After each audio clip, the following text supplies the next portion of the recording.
उस बदलाव की ओर होने चाहिए, ये मेरा मत है। इस चर्चा के अंदर करीब करीब सभी माननीय सदस्यों ने कोरोना की चर्चा की है। हमारे लिए संतोष का विषय है, गर्व का विषय है कि कोरोना के कारण कितनी बड़ी मुसीबत आएगी, ये जो दुनिया में अनुमान लगाए गए थे, बहुत बड़े बड़े एक्सपर्ट ने अनुमान लगाए थे। भारत में भी एक भय का वातावरण पैदा करने के लिए भरसक प्रयास भी हुए थे और एक अननोन एनिमी था, तो विश्वास से कोई कुछ नहीं कह सकता था, विश्वास से कुछ कोई कर भी नहीं सकता था। एक ऐसे अननोन एनिमी के खिलाफ लड़ना था और इतना बड़ा देश, इतना थिकली पॉपुलेटेड देश, इतनी कम व्यवस्थाओं वाला देश, दुनिया को शक होना बड़ा स्वाभाविक भी था, क्योंकि विश्व के बड़े बड़े देश कोरोना के सामने घुटने टेक चुके थे। तब भारत कैसे टिक पाएगा? और भारत एक बार हालत खराब हो गई तो विश्व को कोई नहीं बचा पाएगा, ये समीकरण भी लोग लगा रहे थे। ऐसे में ये 130 करोड़ देशवासियों की डिसिप्लिन, उनका समर्पण, इसने आज हमें बचा के रखा है। क्रेडिट गोज टू 130 करोड़ हिंदुस्तानी, और इसका गौरव गान हमें करना चाहिए। भारत की पहचान बनाने के लिए ये भी एक अवसर है। हम अपने आप को कोसते रह करके कहें दुनिया हमें स्वीकार करे, ये कभी संभव नहीं होता है। हम घर में बैठकर अपनी कमियों के साथ जूझेंगे, कमियों को ठीक करने का प्रयास करेंगे, लेकिन विश्वास के साथ विश्व के सामने जाने का तजुर्बा भी रखेंगे, तब जाकर के दुनिया हमें स्वीकार करे। अगर आप अपने बच्चों को घर में नहीं स्वीकार करते और चाहोगे मोहल्ले में बच्चा स्वीकार करे, कोई स्वीकार करे, कोई स्वीकार नहीं करता है। दुनिया का नियम है और इसलिए हमें इस बात को करना चाहिए। श्रीमान मनीष तिवारी जी ने एक बात कही, उन्होंने कहा भाई भगवान की कृपा है तो कोरोना में हम बच गए।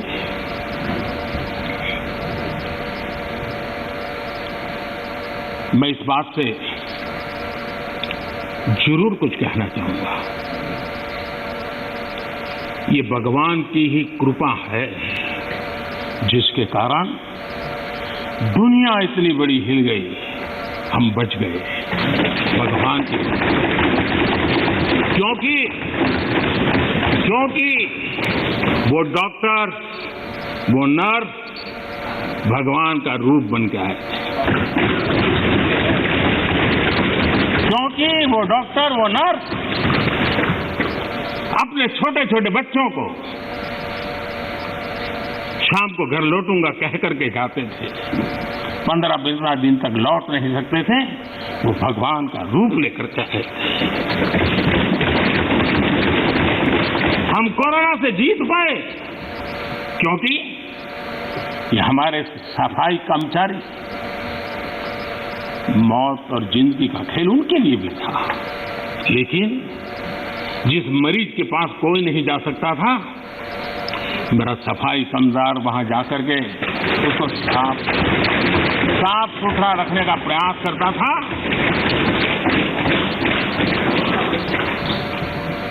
भगवान का रूप ये सफाई कामगार के रूप में आया था। कोई एम्बुलेंस चलाने वाला ड्राइवर पढ़ा लिखा नहीं था, उसे पता था कि मैं जिसको लेके जा रहा हूं कोरोना पॉजिटिव है। वो एम्बुलेंस का ड्राइवर भगवान के रूप में आया था हजारों हिंदू, और इसलिए भगवान का रूप ही था जिसने हमें बचाया है। लेकिन भगवान अलग अलग रूप में आया था, और जितनी हम उनकी प्रशंसा करेंगे, जितना हम गौरवगान करेंगे, देश की सफलता का जितना गौरवगान करेंगे, हमारे भीतर भी एक नई ताकत पैदा होगी। कई कारणों से जिन लोगों के भीतर निराशा फैल चुकी है, उनको भी मैं कहता हूं कि कुछ पल के लिए 130 करोड़ देशवासियों इस पराक्रम को याद कीजिए, आपके अंदर भी ऊर्जा आ जाएगा।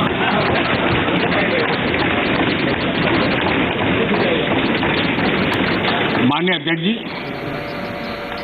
इस कोरोना काल एक ऐसा कसौटी का काल था जिसमें सच्ची कसौटी तब होती है जब संकट होता है। सामान्य स्थिति में बहुत जल्दी ध्यान में नहीं आता है। दुनिया, बड़े बड़े देश, कोरोना में जो हुआ वो तो है, लेकिन उन्होंने हर एक ने तय किया कि वे अपने नागरिकों को सीधे पैसे पहुंचाएंगे ताकि इस संकट की घड़ी में उनके नागरिकों को मदद मिले।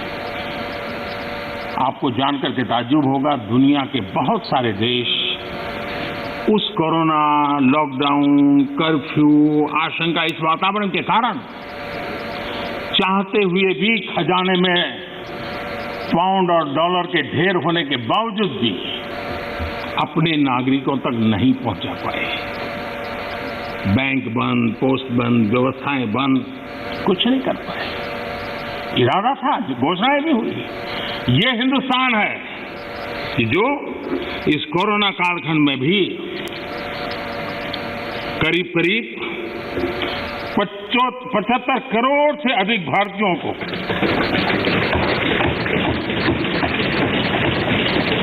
राशन पहुंचा सकता है, 8 महीने तक राशन पहुंचा सकता है। यही भारत है जिसने जनधन, आधार और मोबाइल के द्वारा 2 लाख करोड़ रुपया इस कालखंड में लोगों तक पहुंचा दिया। और दुर्भाग्य देखिए, जो आधार, जो मोबाइल, ये जनधन अकाउंट इतना गरीब से काम आया, लेकिन कभी कभी सोचते हैं कि आधार को रोकने के लिए कौन लोग कोर्ट में गए थे, कौन लोग सुप्रीम कोर्ट के दरवाजे खटखटा रहे थे। मैं कभी कभी हैरान हूं, और आज मैं इस बात को बार बार बोलूंगा, अध्यक्ष जी मुझे क्षमा करना।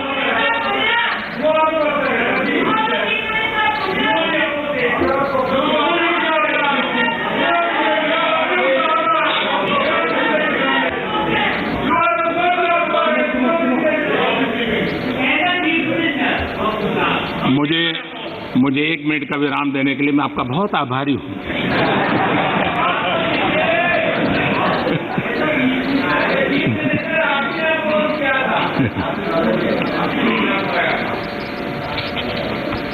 इस शासन में कभी कभी अज्ञान भी बड़ी मुसीबत पैदा करता है। मान्य अध्यक्ष जी, ठेले वाले, रेहड़ी पटरी वाले लोग इस कोरोना कालखंड में उनको धन मिले, उनके पैसे मिले, ये उनके लिए किया गया और हम कर पाए। आदरणीय अध्यक्ष जी, हमारी अर्थव्यवस्था इस कालखंड में भी हमने रिफॉर्म का सिलसिला जारी रखा और हम इस इरादे से चले कि भारत जैसे अर्थव्यवस्था को उबारने के लिए, बाहर लाने के लिए हमने कुछ महत्वपूर्ण कदम उठाने पड़ेंगे। और आपने देखा होगा, डे 1 से अनेक बीच से रिफॉर्म के कदम हमने उठाए और इसका परिणाम है आज ट्रैक्टर हो, गाड़ियां हो, उसका रिकॉर्ड सेल हो रहा है। आज जीएसटी का कलेक्शन एवर हाईएस्ट हुआ है। ये सारे आंकड़े हमारी अर्थव्यवस्था में जोश भर रही है। ये दिखाई दे रहा है कि नए जोश के साथ भारत की अर्थव्यवस्था उभर रही है। ये हम दिखता है। और दुनिया के जो लोग हैं उन्होंने ये अनुमान भी लगाया है कि करीब करीब 2 डिजिट वाला ग्रोथ अवश्य होगा।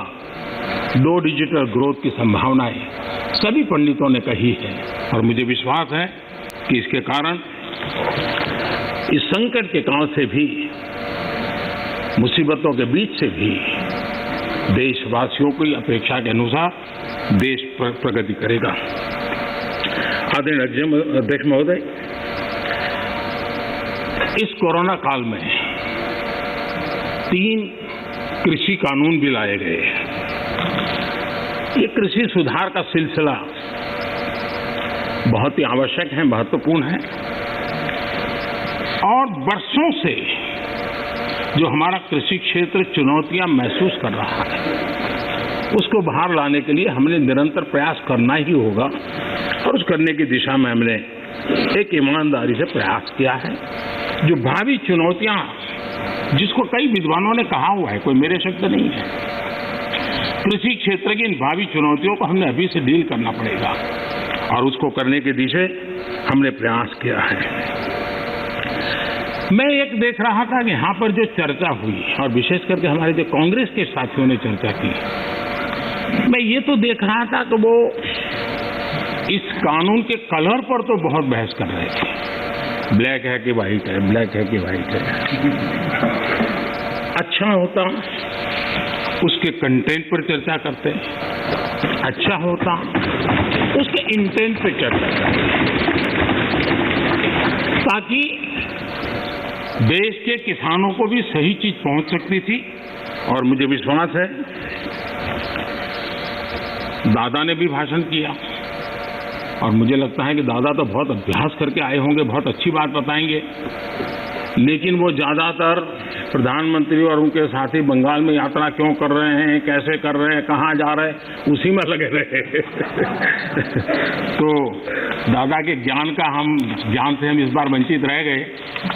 खैर, चुनाव के बाद अगर आपके पास मौका होगा तो सर, आपका तरफ से जो इनोग्रेशन किया है वो भी बंगाल को लेके उनकी कॉन्सेंट्रेटेड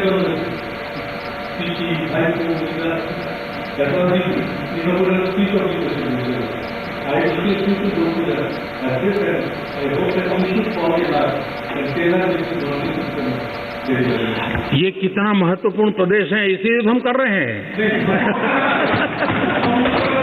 हाँ, आप लोगों ने इसको इतना पीछे छोड़ दिया, हम तो इसको प्रमुखता देना चाहते हैं।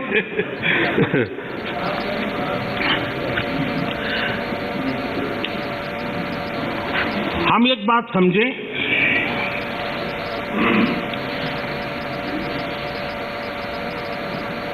जहां तक आंदोलन का सवाल है, दिल्ली के बाहर हमारे जो किसान भाई बहन बैठे हैं, जो भी गलत धारणाएं बनाई गई, जो अफवाहें फैला गई, उसके शिकार हुए हैं। लेकिन मेरा पूरा भाषण बोलने के बाद सब कीजिए, आपको मौका मिला था।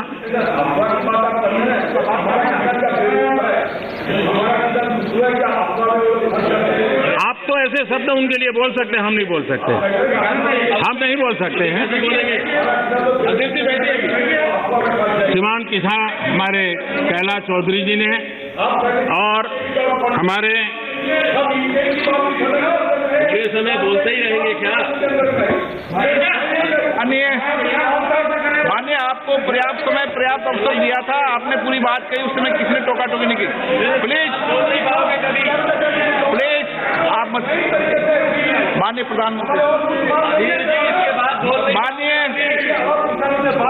निरंजन जी, प्लीज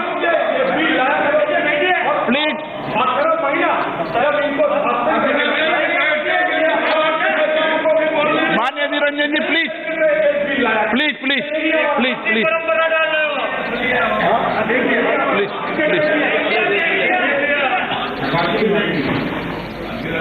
देखिए, मैं कितनी सेवा करता हूँ आपकी।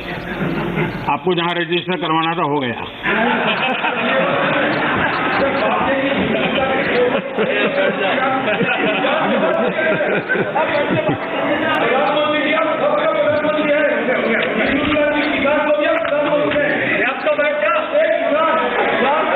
माननीय अध्यक्ष जी,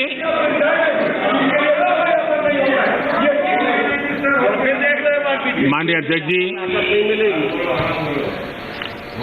आंदोलन कर रहे सभी किसान साथियों की भावनाओं का ये सदन भी और ये सरकार भी आदर करती हैं, आदर करती रहेगा।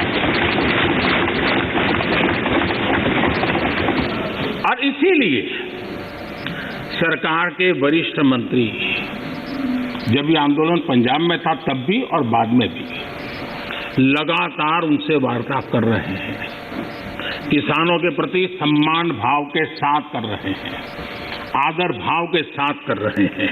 और इसलिए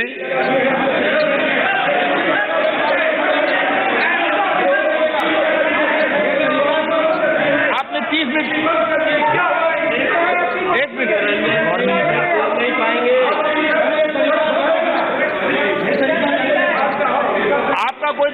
जरा बैठिए।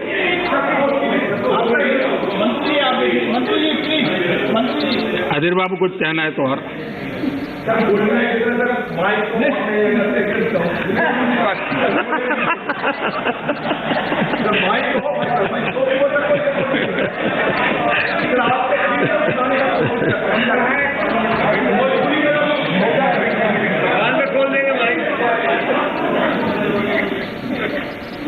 माननीय अध्यक्ष जी,